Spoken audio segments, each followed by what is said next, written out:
अरब के एक गांव में सादिया रहती थी। खूबसूरत जवान। इसका शौहर तिजारत के लिए महीनों बाहर रहता था। गांव में एक शख्स था जब्बर, जो कि एक शैतान सिफ्त इंसान था। दाढ़ी लंबा।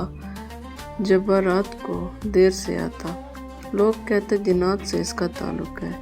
आहिस्ता आहिस्ता सादिया और जब्बर में दोस्ती हो गई। पहले बातें, फिर मुलाकातें, फिर गुनाह गुनाह। सादिया को लगता मैं अकेली हूँ, कोई सहारा तो चाहिए। जब्बर कहता मैं हूँ ना तुम्हारे लिए। वो रात शौहर सफ़र से वापस आ गया, लेकिन सादिया को कोई खबर ना थी। जब्बर हस्बे मामूल रात को आया। दरवाज़ा खुला था। वो सीधा कमरे में गया। सादिया बिस्तर पर लेटी हुई थी। जैसे ही जब्बर बैठा, सादिया चौंक कर उठी। बोली, तुम ऊपर क्यों बैठे हो? मैं कब से तुम्हारा इंतज़ार कर रही थी। जब्बर का चेहरा जर्द पड़ गया। इसने कांपती आवाज़ में कहा, सादिया, आज कुरान पाक की आयत नाजिल हुई है और ज़ना के करीब भी मत जाओ। बेशक वो बेहयाई और बुरा रास्ता है। जब्बर की आंखों में आंसू थे। वो अल्लाह ताला ने ज़ना को हमेशा के लिए हराम कर दिया है। आज के बाद मैं तुम्हारे करीब नहीं आ सकता। अगर निकाह करना है तो करो, वरना मुझे जाना पड़ेगा। इसके बाद क्या हुआ? जब्बर इसी रात गांव छोड़कर चला गया। सादिया 3 दिन तक रोती रही, लेकिन फिर अजीब सा सुकून आया। इसने तौबा की, शौहर से माफ़ी मांगी। अल्लाह ने इनका घर बसा दिया। 10 साल बाद सादिया की बेटी की शादी थी।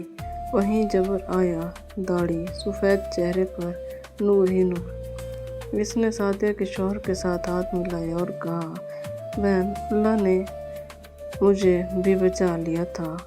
यानी कहानी का सबक, शैतान हराम को बहुत खूबसूरत बना कर दिखाता है। तुम अकेली हो, कोई बात नहीं, मोहब्बत है ना।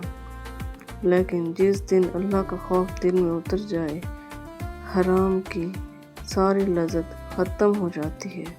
औरत मर्द की तरफ अट्रैक्टिव भी इसीलिए होती है जब वो तहफ़्फ़ुज़ दे, तवज्जो दे और लीड करे। लेकिन याद रखो, जो बिना निकाह के करीब आए वो कभी आपका मुहाफ़िज़ नहीं बन सकता।